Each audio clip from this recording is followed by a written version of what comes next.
Hoje vamos apresentar o projeto Zarca, o projeto de EC8 para a disciplina de Linguagem de Programação 4. O grupo é composto por Alessandro, Gabriel, Lucas e Murilo. E vamos começar pela oportunidade que encontramos para desenvolver esse projeto. Então, aqui, um pouco da oportunidade, a gente enxergou que um problema para a nossa aplicação seria a falha humana nos processos manuais.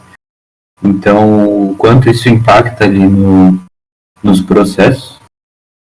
E o nosso nicho aqui é mais voltado para a área da educação, onde, dado o cenário atual aqui da tecnologia na educação, a gente chegou a uma possibilidade de integração de diversos processos envolvendo tecnologias utilizadas na educação.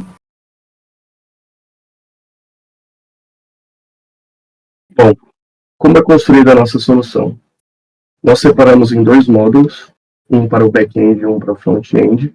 Eu vou falar especificamente primeiro do back-end. Bom, o nosso back-end vai fazer a integração e o controle das linhas de endpoint para a integração com os serviços que são disponíveis na plataforma. Nesse exemplo aqui, a gente tem um fluxo que vai conectar o Google Drive, então as APIs do Google Drive, com o ChatGPT e com o Notion no final.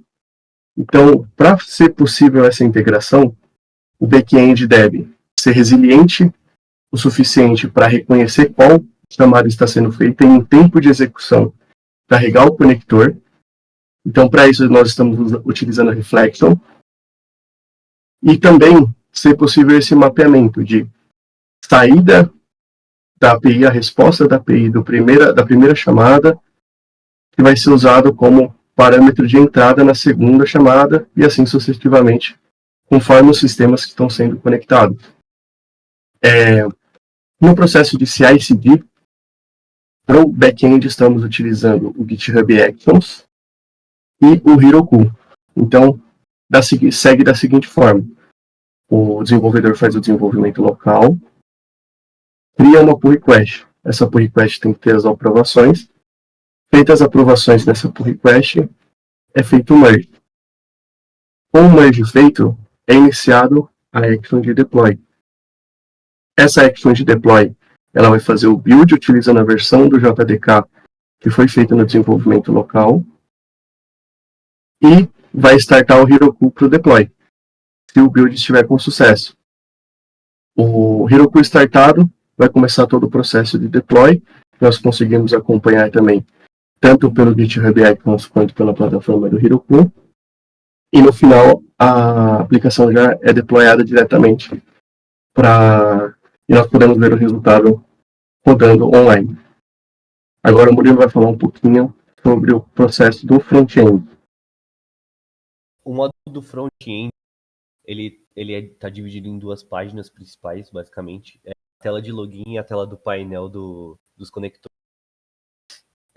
Os conectores, a gente já está integrando tudo com o back-end, tanto a parte de autenticação na aplicação, quanto todo o fluxo de conexão entre os dois conectores que a gente já adicionou na aplicação também. E basicamente o usuário consegue montar todo o fluxo que ele deseja para montar os conectores. O processo de CI/CD do front é bem parecido com o do back-end, mas a gente está usando o Netleaf para fazer o deploy. Basicamente, quando a gente sobe no GitHub e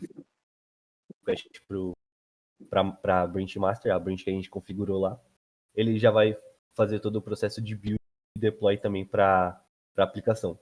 E o que está publicado, ele já acessa a API que também está publicada no Heroku.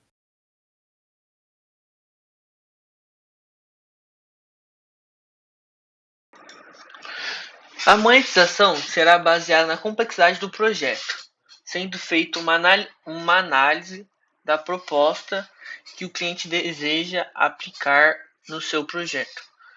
E dependendo dessa complexidade, faremos um um levantamento e levaremos uma proposta para ele com um valor adequado a essa complexidade, podendo assim ter a possibilidade de upsell. Caso o cliente queira fazer um teste com uma API simples, ele posteriormente poderá fazer um upsell para poder aumentar as APIs, aumentar as integrações que ele poderá fazer utilizando a nossa aplicação.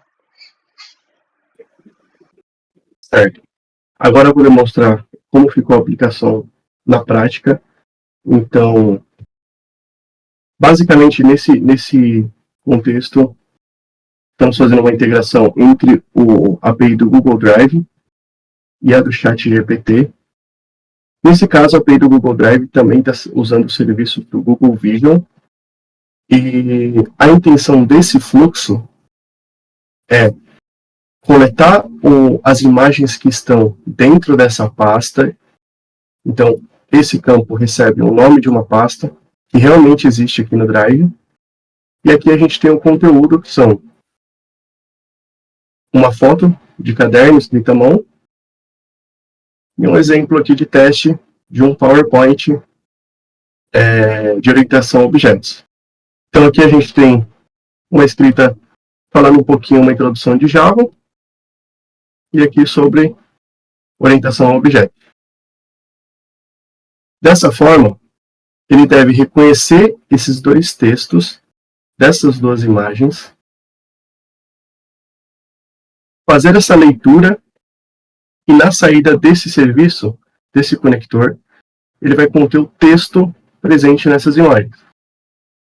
Passando daqui do Google Drive para o ChatGPT, a gente já consegue linkar a saída do Google Drive da entrada de texto do prompt do ChatGPT. E aqui a gente pode escolher dois tipos, estudo ou tópico.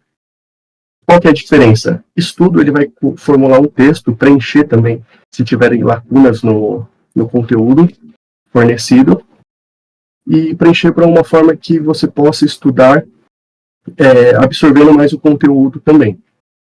Um tópico, ele vai tentar listar esse conteúdo de entrada em tópicos de uma maneira mais, mais como um lembrete. Isso varia da forma como o estudante quer utilizar.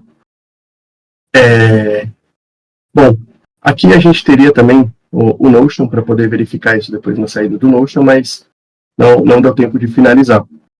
Então agora nós temos essa integração, e o que seria salvo na nota do Notion é o response que a gente pode acompanhar aqui no console. Para ficar mais fácil de visualizar, esse response é fornecido pelo conector do ChatGPT. Aqui a gente construiu uma estrutura padrão, então todos os conectores se tornam dessa forma. Response, success, se a request foi finalizada com sucesso. Error message, como nesse caso foi finalizado com sucesso, não vai ser preenchido. E aqui o response, que é o conteúdo em si. Então aqui a gente consegue ver que ele devolveu um JSON, um campo content, que é a resposta do ChatGPT, contendo inicialmente um resumo do que estava escrito aqui nessa primeira imagem do Java, e depois um resumo do que estava escrito na segunda imagem de programação orientada a objetos. Então, funcionou corretamente, e no fluxo completo, isso daqui seria salvo em uma nota no Notion também. Certo? O Murilo pode falar um pouquinho melhor do que era a expectativa e a realidade aqui da nossa apresentação. Perfeitamente. A expectativa era a gente conseguir também integrar com esse response. O certo não seria a gente estar mostrando aí no console, seria a gente salvar lá no Notion, né, na terceira integração. Mas por conta do tempo também, um pouco de limitação, algumas dificuldades que a gente teve, a gente não conseguiu finalizar esse terceiro conector. Quarto, né, Tadeu? Porque no Google Drive também tem a integração com o Vision, né? Um vídeo, isso. Mas a nossa expectativa era essa, era fazer a integração das três aplicações, mas no final a gente só conseguiu fazer das duas. Mas acho que já é um grande avanço do que a gente esperava. Acho que a gente está no caminho certo para atingir o objetivo final do que a gente espera da aplicação. Hein? Isso. Outro ponto interessante também que a expectativa da estrutura, então, como está organizado os repositórios da API, então, a gente tem um único repositório, em que os conectores são módulos filhos de um conector de um projeto maior, e que a nossa aplicação é toda baseada em DDD, tanto os conectores, quanto a aplicação em si, a API em si. Então, essa estrutura, tanto de deploy, quanto a estrutura, a arquitetura do código em si, a gente conseguiu seguir o que era planejado desde o começo. Tanto para o back-end, quanto para o front-end. Então, nesse quesito, a gente conseguiu atingir o que já era esperado. E é isso.